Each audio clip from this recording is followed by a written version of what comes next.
What is up, everybody? Welcome to the Parleh Show, brought to you by Bet99. Justin Pooney with Sean McCormick today. No Rob Conway. He is off on vacation. I guess he's getting a little extra Yeah. long weekend. We'll be there. It's his kid's birthday this week, so they're yesterday? doing like something out in the pool. Good to pool day. It's a nice day out here in Toronto. What a nice coworker you are asking what he's doing. I like to know. Then Hey, there's me that I didn't ask. What are you up to this weekend? I don't know yet. A lot of fights. A lot of fights We'll on get to the Saturday fights. nights. The Saturday night will be busy. We'll get, as usual in the sporting world. There's some baseball on tonight. Your Toronto Blue Jays got hammered once again by the Baltimore Orioles. We'll touch on that in a bit. But let's start off the show with just kind of some news and notes around the world of the Major League Baseball. Speaking of the American League and the Toronto Blue Jays, Shane McClanahan is on the 15-day DL. Mark Topkin of the Tampa Bay Times reported that he left the game with some soreness on his outside of his forearm yesterday during his start versus the New York Yankees. This season, the two-time All-Star has 115 innings pitched, a 3.29 ERA, and a really high 25.8% strikeout rate. Boom. The Rays already lost Tyler Glasnow earlier this year. Jeffrey Springs, Drew Rasmussen to season-ending injuries. They had to, of course, go make a trade to acquire a starting pitcher, Savale from the Guardians a couple weeks ago before the deadline.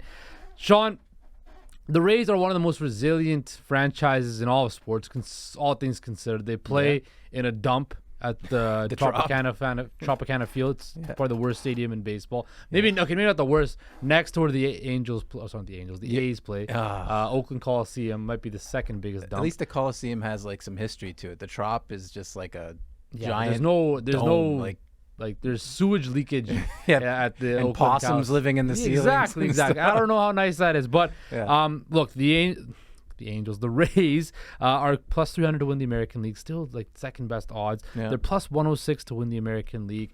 They're having another stellar season considering all things to be equal.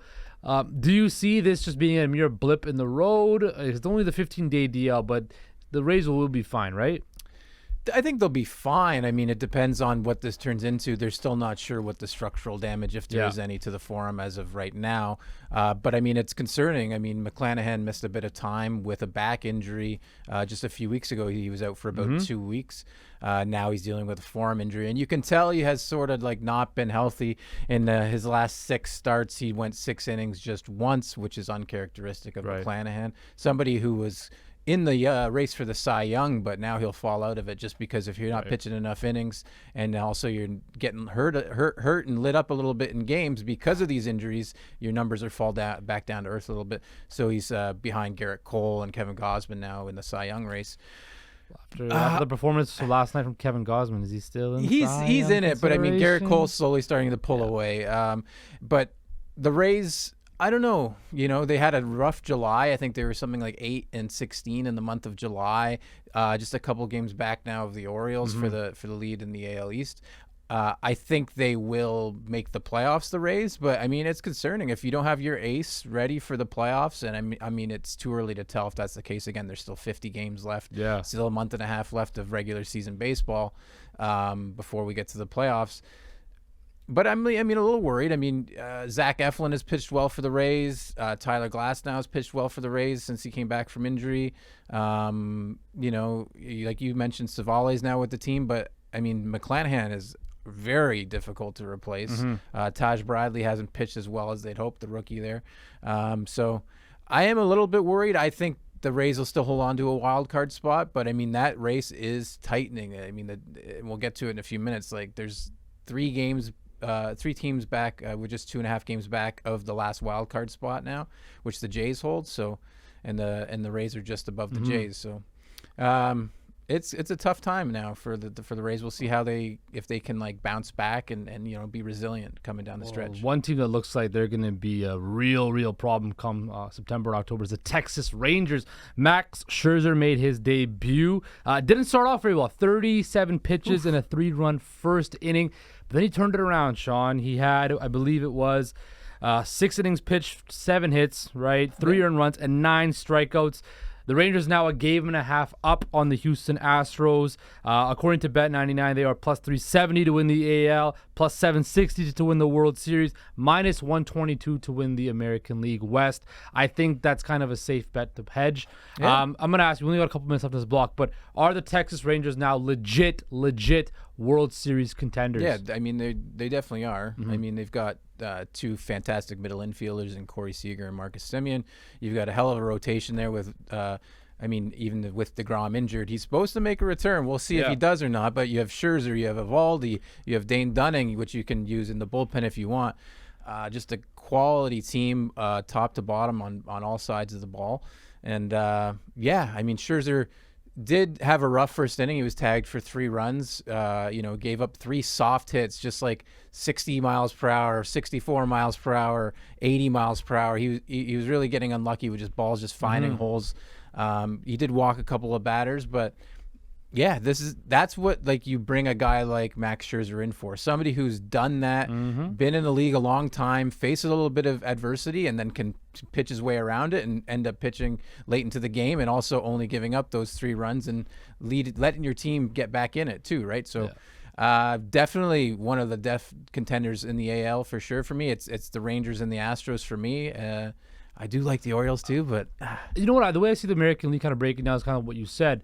With the acquisition of Scherzer now with the Rangers and what the Astros did with getting, Justin Verlander back, I think it's going to be a Texas battle to get to the American League, to represent the American League in the World Series. Coming up after the break, though, we're going to dive into the Toronto Blue Jays losing to the Baltimore Orioles, starting off a series in Boston, and we're going to talk about some Shohei Ohtani and something that's really symbolic of his career. Stick around.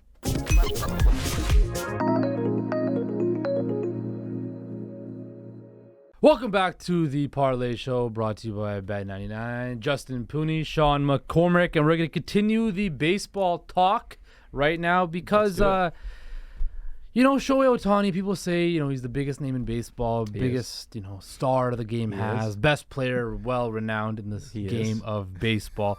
Last night, Shohei Ohtani hit his league-leading 40th home run. Congratulations.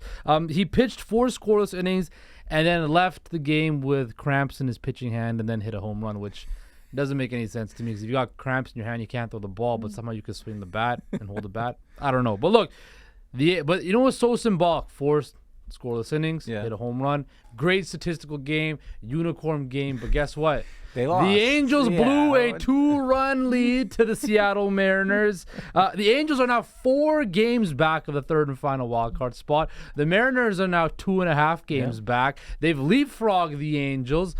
Sean, last week and earlier this week we were talking about how the Angels went all in. They're they're gonna make a run for the playoffs. Yeah. It's now Friday. Sure. We're heading into a long weekend, and the Angels' playoff odds are diminishing. So much so that you can't even find it on Bet99 anymore because the odds makers are going to try to figure out the new odds for the Angels.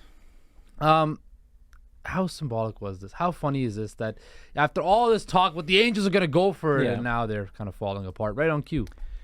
I mean, yeah, you can't blame it on Ohtani. Again, Here we go. You listed what he did. It's not Ohtani's fault. He put them in the lead. Okay. I'm just saying, maybe if he prioritized maybe if he would have pitching, pitched the rest of the game. Yeah, maybe if he prioritized pitching, they still would have won the game. I mean, it's a different action to grip a baseball and a bat and like the different actions you do with your hands. So I'm not a doctor. I'm not going to get into that. I just not here for the Ohtani slander. Okay. But I mean, it is concerning. The Angels have lost 3 in a row. You have huge important series here with the Mariners over the weekend. Big matchup tonight. I believe it's Reed Detmers on the mound against Luis Castillo, who is a baller. But I think it's pretty close to even money on Bet99. So they must like Reed Detmers just a little bit. I like Reed Detmers, but Luis Castillo is one of the best pitchers this season. So we'll see. My money would probably be on the Mariners for this.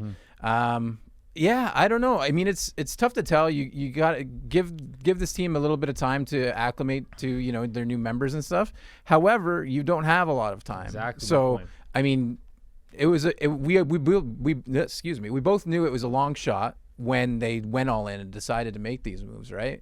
We knew it was probably a risky venture that they would make the playoffs. We both knew that. The odds say that. I think they're like 2 days ago they were plus 560 to make the playoffs or something like that, and it's just Not, you got to give him a little bit of time. Mike Trout's going to come back. It's just, I think they'll make the playoffs? No, I thought it was decent value for how close they were a few days ago, and the number was larger than all the other teams in the race. So I was like, yeah, it's worth a sprinkle. You could, you're getting Crone used to the team, Grichuk used to the team. Giolito got roughed up the other day. Reynaldo Lopez pitched a scoreless 8th inning, I believe, last night for the Angels. So. Sounds like a whole lot of excuses for the best player in baseball, and once again, he's gonna get away scot-free for not making the playoffs. Because he's gonna be the MVP. Who cares? You didn't make the playoffs. It doesn't matter. You're not the MVP. I don't care what anybody says. You pitched 4 scoreless. You hit a home run, and you still lose. Who would your AL MVP be then? Somebody who makes the playoffs. How about that? You know what? Somebody that makes the playoffs. We'll figure it out. Speaking of a team that's now in jeopardy of not even making the playoffs, another day, another. You know what? Kicking from the Toronto Blue Jays. The Baltimore Orioles leave Toronto winning 3 of 4 against the Bluebirds, who are probably feeling a whole lot of blue right now. They lost 6-1. Apparently, AL Cy Young candidate Kevin Gausman didn't look like one yesterday. 8 hits, given up 3 earned runs. Your boy Thomas Hatch in 2.1 innings pitched. 5 hits, 3 earned runs. Once again, the Jays' bats go ice cold. Only 5 hits, driving 1 run. Sean, we talked about how this was going to be a big week for them. They need to perform well. Not off to a good start. They're 3-4 in their last 7 against the Angels and the Orioles. And now they go to Boston tonight, where the Red Sox have pretty much owned them. 7-0 this year. And Mr. 2-8 on the season, Alek Manoah takes the mound. So, Sean, what'd you see last night? And looking forward to tonight, is it pretty much easy money that the Red Sox are going to win? Because according to Bet99, it's minus 160 the Red Sox are favored by. Yeah. No, I mean, I would think not completely easy money. I mean, I like the Red Sox. They have James Paxton on the mound tonight. Who's pitched pretty well. I think he went 7 2/3 against the Jays the last time he faced them with a shutout outing as well. So, but the concern is the bats, like you said. I mean, on Monday I have it here: 5 hits, 2 runs. Tuesday, 5 hits, 3 runs. Wednesday, 3 hits, 4 runs. Thursday, 5 hits, 1 run. If you're going to only average 5 hits a game, 4.5 hits a game, you're not going to win ball games. Nope. I mean, they were lucky to win on Wednesday when I was in attendance. Maybe I'm their good luck charm. You also screwed our parlay. So I don't know. We'll get to another parlay later today. Fujinami came in and walked batters and hit batters and gave up 3 runs without allowing a hit somehow. But it's a huge concern, man. Like, they have to start hitting the ball. John Schneider's going to bring up Davis Schneider. It looks like is not on the 40-man roster yet, but they're trying a whole bunch of different things to try and get this lineup going. Again, they moved Springer down last week, taking people in and out of the lineup. They got to get production at the second base spot. Paul DeJong getting used to being on a new squad and back to playing everyday baseball again while Bichette's out. I mean, again, your best hitter, and at least this season, Bo Bichette, injured. I'm not making excuses for this team because, again, we've seen it even when the lineup's fully healthy that sometimes they just go on these runs where they can't hit the baseball. I don't know what's going on. They have the talent on paper. They can't seem to figure it out. But, again, I'm not in panic mode, but my hand is near the panic button because it's getting close. It's hovering over it. Hovering over it. Another week or so. This is a huge series, like you said. I mean, the Red Sox are, 2 games back? 2 games back right now. 2 games back. I mean, it's so huge 3-game set here. Concerned, not panicked. I'm concerned, Justin. I would be worried. Oh, okay. Worried because same but different. You can't. You mentioned you can't expect to win these games when you're not hitting the baseball, right? Your pitching staff, again, they can only hold you up for so long. Kevin Gausman's due for a stinker here or there, right? Sure. I mean, it happened, right? He didn't pitch well. Thomas Hatch, to be honest, I never heard of the guy before until yesterday. It didn't look good. Right? You talk about Bichette being gone. Vladdy's been inconsistent. Matt Chapman was setting the world on fire in the beginning, and now he's come back to earth. Kevin Kiermaier, Brandon Belt, again, okay, but you mentioned it. The lack of depth, the lack of power bats. You talked about Davis Schneider, a 28th rounder in 2017. If you're hedging your bets to be your savior on a 27th 28th rounder. That not be look, he's batting very well this year in Buffalo. I think he's hitting 275, 21 home runs, and 64 RBI. But look, Sean, I'm getting very worried with the Toronto Blue Jays, and the fact is that they just don't have the hitting depth, which we've never seen from this team in a long time. It's almost been pretty much a decade since they started this run of just from Batista, Donaldson, Tulowitzki, Encarnacion to Hernandez, Vladdy, Bo. Yeah. It's been a long time that the Jays have had a whole lot of prominent hitters on this squad. And some of them are still there, but the lack of depth these guys have to hit the long ball or just make contact in general has been worrisome. And I think when you head to Boston now, a team that has a top 10 offense, tonight a guy in Alek Manoah who, some of the Red Sox didn't like, we're saying some things about him before the season that they don't like what he does. So, it might be a messy outing tonight at Fenway for Mr. Alek Manoah. Yeah, I mean, again, it's you don't know exactly what you're going to get, but when he faced the Padres, he did not look good. Nope. Walks, huge issue for Manoah. I believe 12 in his last 12 and 2/3 innings pitched. Boston does not walk a lot, but they also do not strike out a lot. They put a lot of balls in play. I believe they're fourth in average on the season, sixth in OPS, eighth in runs scored. Alex Verdugo is 8 for 19 against Manoah. He so doesn't that's like a Alek whole lot of Manoah. hits. That's a whole lot of hits. Yeah, I mean, the Boston run line might be worth a look. I'm just crossing my fingers, man. I just want the Blue Jays to somehow turn this thing around, get some runs, but it doesn't look good tonight. I think that's where my money would be. We're going to turn directions after the break to talk about some FIFA Women's World Cup and the round of 16. Sarah Pararia will join us, so stick around. You're not going to want to miss it.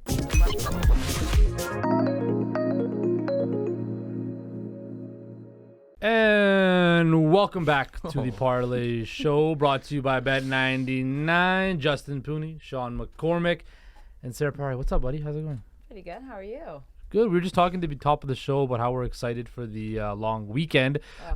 Sean was asking me what my plans were. Now I got to ask you what your plans were as a good host. Well, I'll be at the Budweiser stage with Bet99 for Rufus Du Sol.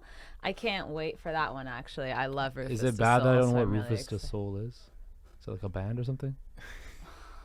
It's just like the unculturedness Yeah, of Justin. it sounds like you'll have a great time, Yeah. So mixing it up with what the is it though? fans. What is it? Is it a band? It's two guys. They're DJs. It's electronic music. Oh, like But techno music, like yeah, house but- music. Yeah.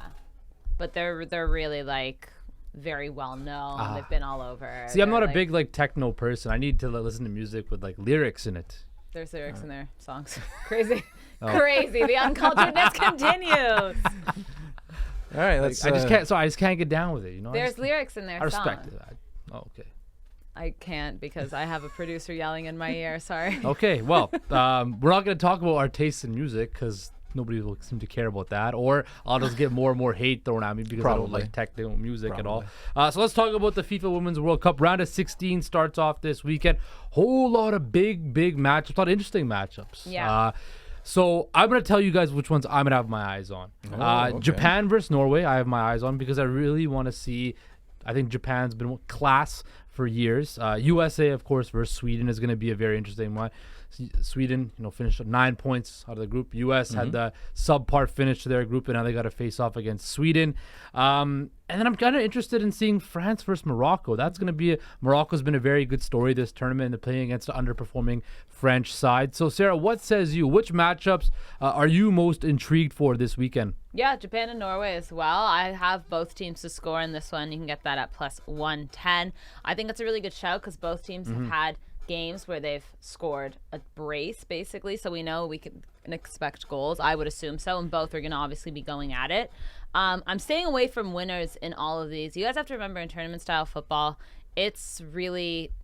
You never know what you're going to get. Remember when you go for the draw that just covers the 90 minutes as well?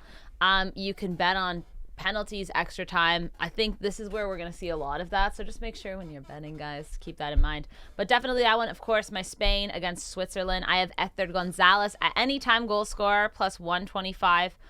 Or Jenny Hermoso at plus 133. Both of them. Esther was one that I had for one of my top goal scorers, but and Moso's kind of coming through with a couple more goals there. But I think go for a goal score here. I don't know. This one I'm worried about with Spain, honestly. I wanted to also ask you about Colombia versus Jamaica. Kind of two Love. surprising teams that reached the round of the knockout stage, could we see a chance that the darlings Jamaica of the tournament could, beat Colombia and move on to the quarterfinals? Yeah, you could, but I'm going for Colombia. I definitely want to see, what are they called? Las Cafeteras, the coffee makers. I love that. What are the odds for that one, Sean, actually, if you can pull that up, because I'm curious to see. I think Colombia should be favored. They should be, yeah. Yeah, I think they both have to be plus money, no? Yeah, they should be. Let me just. I think it's No on worries. online. It is minus 105 for Colombia. Wow. Draw plus 240. Jamaica plus 275. Okay, draw okay, could so be crazy there. And yeah, like you said, that's for the 90 minutes. Yeah, I mean, you were cheering for Colombia in the men's World Cup too. I remember for a couple games there. Colombia wasn't in the men's World Cup. Oh no, they weren't. My mistake. Sorry about that.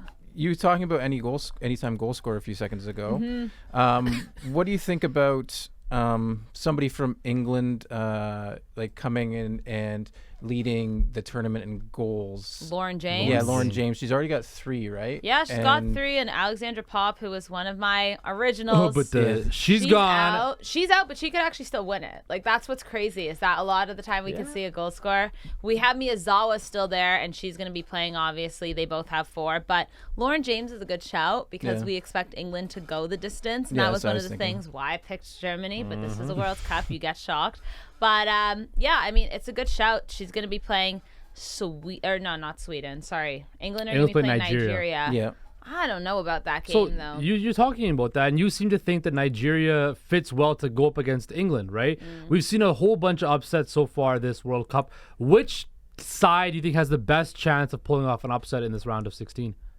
Would it be Nigeria? It could be Nigeria. I haven't been super impressed with England, to be honest. I'm just pulling it up here.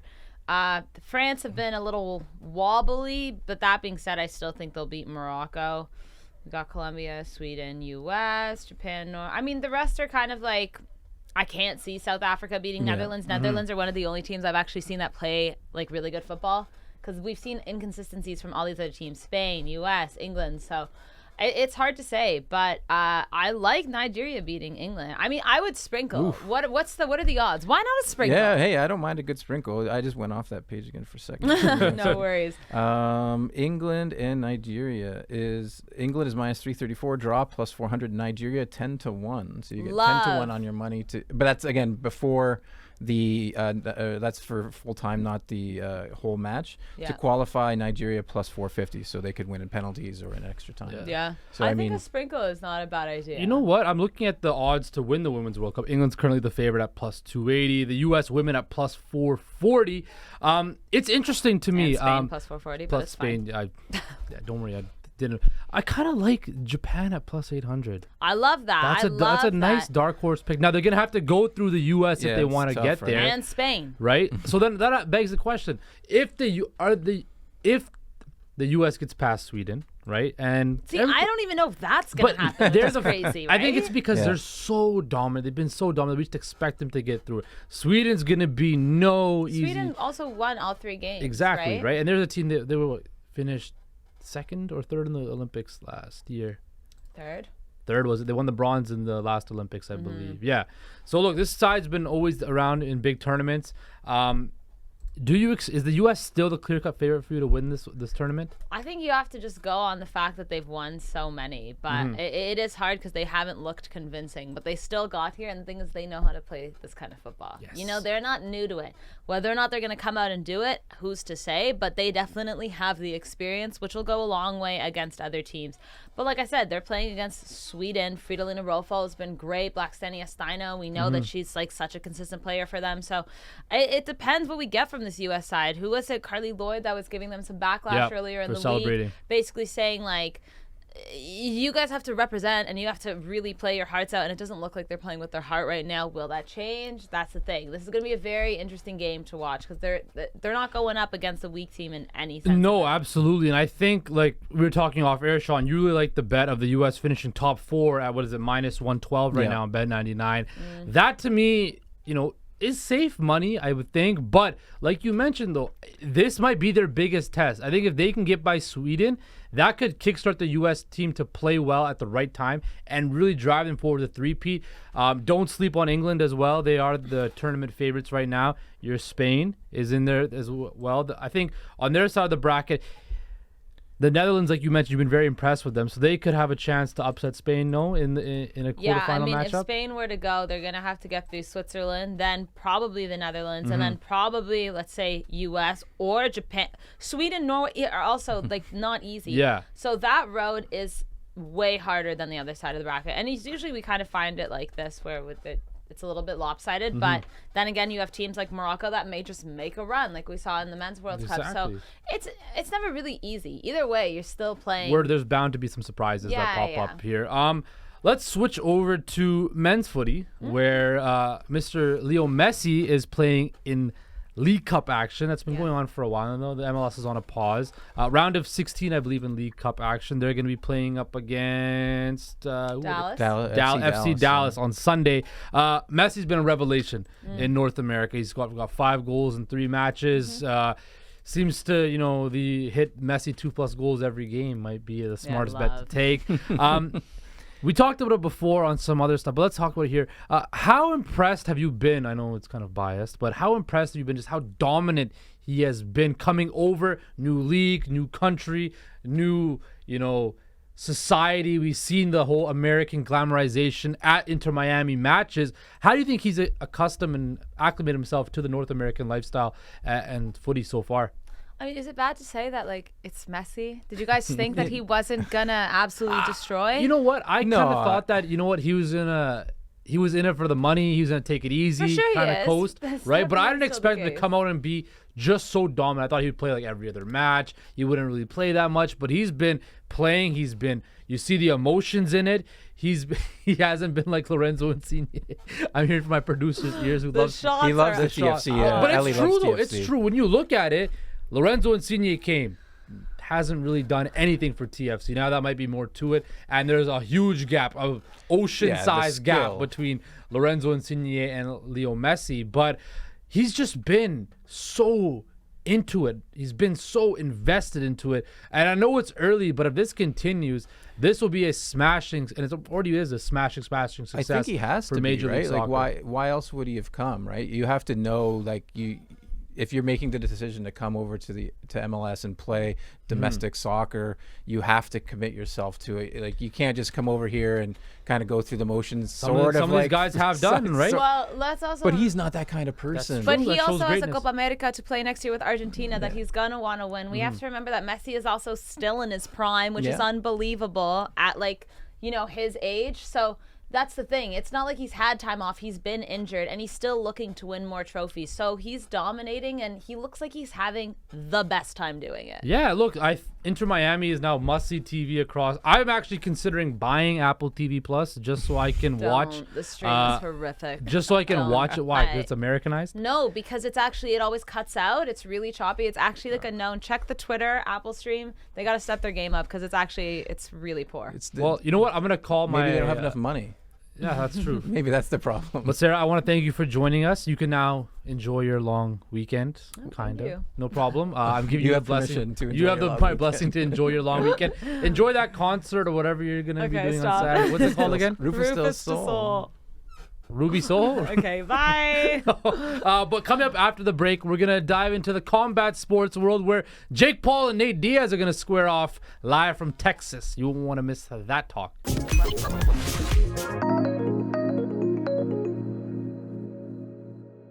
Welcome back, everybody, to the Parleh Show, brought to you by Bet99. Justin Pooney, Sean McCormick. This show's kind of humming along right now. Yeah, it's got a nice little pace to it. Yeah, it's about to pick up steam, too. Exactly, and a whole lot of smoke. A couple of fight fans because we're going to be talking about a whole lot of combat sports news.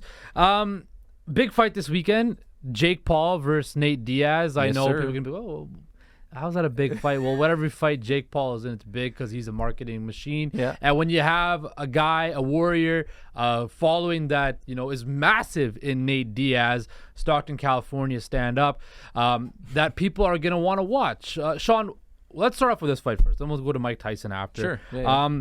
First of all, will you watch this fight? Oh yeah, for sure. Will you pay for this fight though? Absolutely not. Okay. I don't really pay. The only time I ever pay for fights, and I don't know, we won't dive into it too far, is like those big UFC pay-per-views that and I get like some people together and we play some poker, and it's just easier to like, hey, everybody chip in $5 and like we'll do it like that. Yeah, you know what I mean?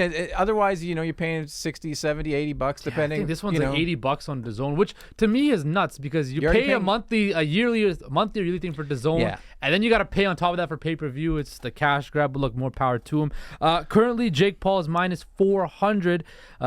Big favorite against Nate Diaz. The over-under is set at 7.5 rounds. Of course, this is a 10-round fight. Yep. Again, Jake Paul kind of got into it with Nate Diaz, his bodyguard at the weigh-in. Again, when I say get into it, it's very loose. A lot of it's a show by Jake Paul.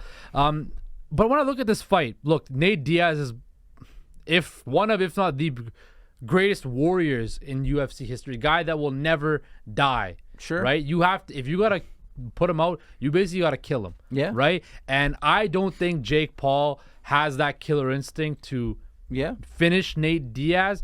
So I think my pick would be Jake Paul by decision. Right? I think, again, people are wondering about the stamina of Nate Diaz. Can he last 10 rounds? The thing about it between boxing and UFC is boxing, you can take rounds off per se to, gather the DNA or the game plan of your opponent. Nate Diaz is going to come out throwing it. Another bet I do like is both fighters to score a knockdown at plus 500. I kind of like that. Yeah, I mean, we saw in his last fight, Jake Paul came out in the 8th and knocked down Tommy Fury there. Yeah. So he's got some late round power a bit. It was a bit sloppy towards the end. Tommy Fury kind of pieced up Jake a little bit. And he was a guy who had a little bit more boxing experience than Jake. Yeah, no, and that makes sense. But to be honest, Nate Diaz has a lot of boxing experience, not professional boxing experience, but he's been a mixed martial artist for a long time, since he was on the original Ultimate Fighter, I believe, many moons ago, back in like 2000 or something like that, 2001. 38 years old though, so like hasn't fought much for just 4 fights since 2019. You know what I mean? Like, it's not a lot, and I think that's since 2016. Those fights have come at 2019 or after. Yeah, hasn't looked the best, but his cardio is he's always fantastic with the cardio. That'll help him in boxing. Doesn't have to worry about being taken down. One of those guys that sort of just like paws at you. You know what I mean? He's got decent little defense when it comes to striking. I don't know. It should be a very interesting. It's going to be interesting because when I look at Nate Diaz, look, aesthetically, Jake Paul is a way better looking fighter. And bigger, he's bigger, too. Stronger. Yep. He's more trained in boxing. But it's like one of those things where you can never doubt the heart of a champion. Nate Diaz is a champion. Say what you will. He is a guy that has so much pride and stuff like that. The intangible factor in the ring. And I think when you look at a guy like Jake Paul, who, say what you will, I will give him credit. He has, put together he made a whole lot of money. Can't complain about that. Nope. He's taken it seriously. He's trained at it. Again, knocking out Nate Robinson, fighting Tyron Woodley, Ben Askren, that washed up bum that he is. I just think that this is different because Nate Diaz is a guy who, took down Conor McGregor at the peak of his powers pretty much, right? And he has so much pride and so much cojones, right, that he will not die, right? And I think that, to me, he's probably going to lose this fight, but he's definitely going to get some good shots on Jake Paul. And I think that, to me, will be the deciding factor as to why I'll take a decision from Jake Paul. But I also think he will stun Jake Paul as well. I agree with you on the decision. I think, again, unless there's a cut that opens up, Diaz has been stopped by cut recently against Jorge Masvidal. You were right, in the UFC, he was only stopped twice. Josh Thompson. Knocked him out with a head kick. Yeah. But that's 2 fights in a whole lot of fights, right? Yeah. So I don't know if we'll get any knockdowns. I don't want to disagree with you. And the whole choked out Conor McGregor, took care of Conor McGregor at the height of his powers. Looking back and like, what does that actually mean? Conor McGregor, one of the biggest draws of all time, Conor McGregor. This is the first double champ in UFC. First double, and again, you can't take some of the stuff away from him, but just like looking back, and again, his career may not be done.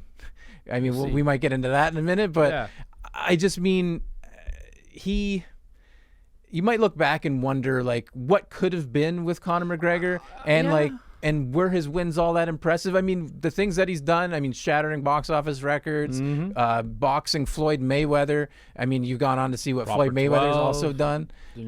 So we'll see. Maybe, I mean, the winner might fight Conor McGregor, who knows? Well, I think when you look at this, and this kind of ties into what we're going to talk about next as well with Mike Tyson, there's a lot of similarities, I think, between Mike Tyson and Conor McGregor. Guys who start off their careers and reach these super heights out of nowhere, pretty much, right? And then they had all this money thrown at them, all this opportunity, haven't handled it the best way. And we've seen what Mike Tyson's done now. Mike Tyson has gone from basically a complete 180 on his life. He's now such a global ambassador for his boxing, a great spokesperson, just a beloved figure now. And we'll see. Conor McGregor has got himself into legal trouble, similar to Mike Tyson. He's got himself into substance problems. He's very active on social media, allegedly. But let's start with Mike Tyson first. Mike Tyson is supposed to help Francis Ngannou, another crossover event for the ages on October 28th in Saudi Arabia, where the former UFC heavyweight champion takes on the heavyweight champion of the world in Tyson Fury.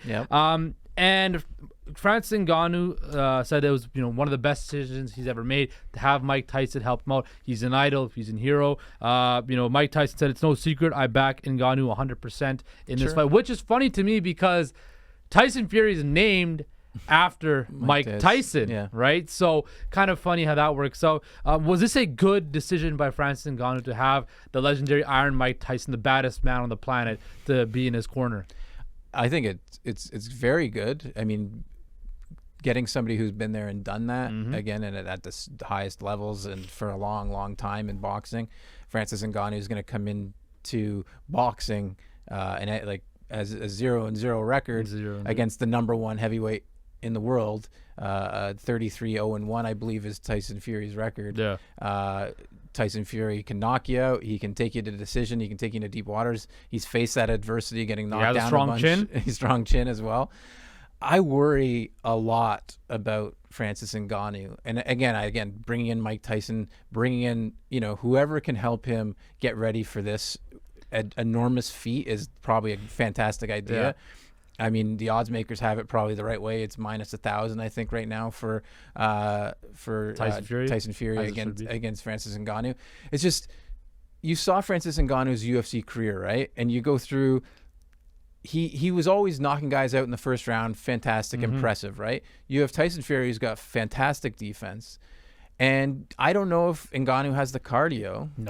To hang with Tyson Fury and also absorb all those shots. I mean, boxing and mixed martial arts are very different, but you know what I mean? It's not like a ton of people were trying to take down Francis Ngannou. I mean, Cyril Gane did, Miocic did, but he fought a lot of stand-up battles, and the most he's ever struck in one fight was 43 strikes, 36 against Stipe, 6 against Jairzinho Rosenstruck, 9 against Junior Dos Santos. You know what I mean? 6 against Cain Velasquez. This isn't a lot of output. If you go into the boxing realm against the number one boxer in the world, I think it's a 10-round fight or 12-round fight. It should be 12. I think it's full boxing rules, so boxing will be a 12-round fight. And this is the guy who used to fight in 5 rounds tops. Yeah, I mean, right? it's sort of, I want to say it evens out. I mean, that's 36 minutes of boxing if it's 12 rounds against 25 in MMA. Ngannou did go the distance twice in MMA, but for one of those fights, he was on his back a lot against Stipe Miocic. Yeah, I mean, again, I don't want to take anything away from Francis Ngannou. I love the deal he's made with PFL. I think he's a fantastic, knockout artist. I don't know if he's a boxer. He's not a boxer. He's not a boxer. But that's what I mean, right? You can't be a boxer. Like you can't. You saw Conor McGregor do it, and look, that was again a little bit of a pony show. That was. Sure, I mean, you're fighting somebody like Floyd Mayweather who likes to play with his food. I don't think Tyson Fury is going to want to play with this food. It's different. So here's the thing with Francis Ngannou, because you mentioned he's got such power, right? You got to respect it. You got to understand that he has a chance to, if he hits it and he hits you flush, you're going to go down like a ton of bricks, and there's a chance you might not get up. Now, we've seen Tyson Fury get up and rise like The Undertaker against Deontay Wilder some years ago. It's a cash grab. It's a lot of money involved. Yeah. It's going to be expensive to watch. It's going to be like a big show. It's one of those like things like where it's Saudi Arabia money, right? It's Saudi money. And so they can pay for what they want to pay for, and we'll watch it. I mean, I'll be entertained. I'll be looking forward to seeing, can Francis Ngannou actually do the unthinkable on his first boxing fight and knock out Tyson Fury? No, but I mean, he's got one hell of a puncher's chance. Yeah. Now, here we go. Producer Ellie's in my ear telling me, make sure you talk about SummerSlam. Make sure you talk about SummerSlam.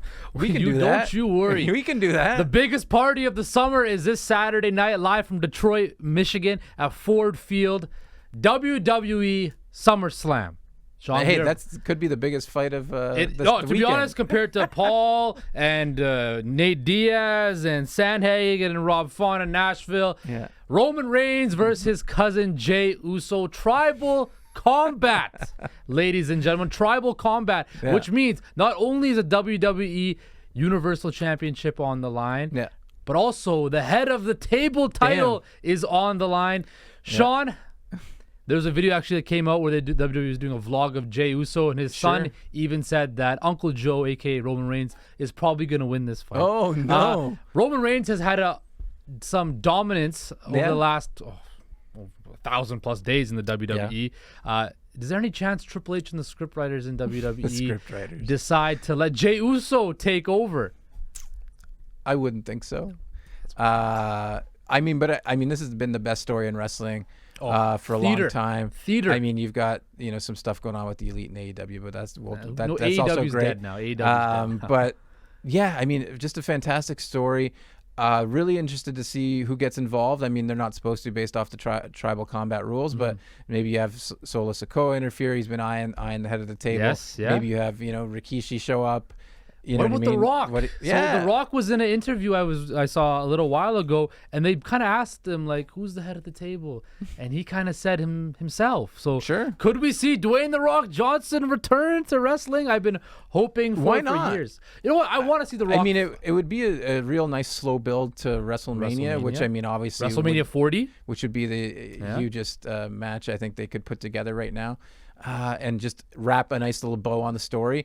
I don't think you could have The Rock beat him, though, because you'd have to have The Rock stick around for a bit. And I don't think he's going to do that. And I don't think, it wouldn't make sense. It wouldn't make sense. But I don't know who's going to dethrone, Roman Reigns. I imagine it'll be Cody Rhodes down the line. But you got to wrap up the story nicely, and this is going to be a great match here on Saturday night. Well, we definitely do acknowledge the Tribal Chief currently in Roman Reigns. And in this final block, we're going to acknowledge the Parleh.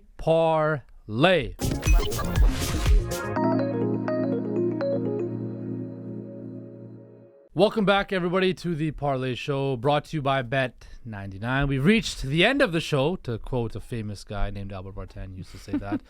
He's actually on vacation right now. Parleh time. Yesterday was a rough day. Let's do it. Very, very rough day. 1 for 4. You were the only bright star. And I took the Jets for some reason. And then the Browns had that quarterback from UCLA who went off last night. And Jets were up 16-0. They were. And lost 21-16. 21-16. So I was close. I think the line was at 33.5, and it was 37. It finished. That's close, but close only counts in horseshoes. Mr. Conway's Astros fumbled the bag. And Barnaby took the Toronto Blue Jays, who of course got pumped last night. But you were the bright star last night with your pick. Yeah. Let's just dive into our parlay. Actually, no, you have a few picks you want to get. Yeah, I mean, not official picks. I did all right yesterday. So I've got a couple of things I like tonight. I'm gonna go with your Mariners. Okay. I like them tonight against the Angels. Let's just keep the train rolling. Keep the train rolling over the Angels. Yeah. I like the Padres against the Dodgers, -125 with Yu Darvish on the mound. Saturday night, I like Corey Sandhagen to beat Rob Font inside the distance. It's about like -115, -117 at Bet99. And then my official pick will be I'll just continue to bet against the Toronto Blue Jays for now until they can prove to me that they can hit a baseball. So James Paxton, like I said, fantastic in his last outing against Jays. I think he's got like a 3.5 ERA on the season. Alek Manoah, you never know what you're going to get. It's a bit of a question mark. So -1.5, I think at +115. I'll take the run line I think the Red Sox could easily win this 5-1, 5-2, especially if the Jays decide they don't want to hit the baseball. Yeah, well, I've been trying to diversify my picks, not just baseball. Your portfolio, okay. Did football yesterday, didn't hit. Yeah. I'm going to do what I mentioned last block. I'm going to take Jake Paul by decision at plus 300. Yeah. You parlay that with your Red Sox money line. That two-legger has plus 760 odds. Damn. So it could win you some cool money. Maybe if you put that down, you can spend it enjoying your long weekend with a nice couple cold refreshments and stuff like that. Sean, I didn't ask you, what are you going to do this weekend quickly? I'm going to actually be at the Hamilton Tiger Cats game tomorrow night and watching some football. Oski wee wee. And then I'll catch up on the fights after I get home from the football game. Nice. Well, that is all the time we have for today on the Parleh Show, brought to you by Bet99. We'll be back on Tuesday. And for everybody watching out there, take care and enjoy the long weekend. We'll see you next week.